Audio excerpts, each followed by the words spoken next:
ঈদের পরে আমার আবার সাবান মাখি যে তো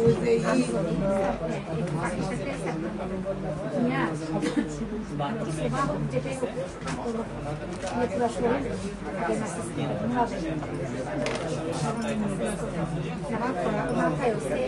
সাবান পানি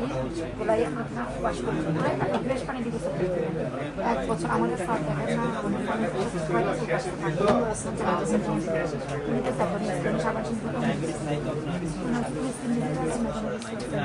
এটা আমাদের মনের ধারণা যেহেতু ক্যান্সারের পেশেন্টের জন্য সাবান শিল্প নিষিদ্ধ করছেন কোনো না কোনো ওনার গবেষণা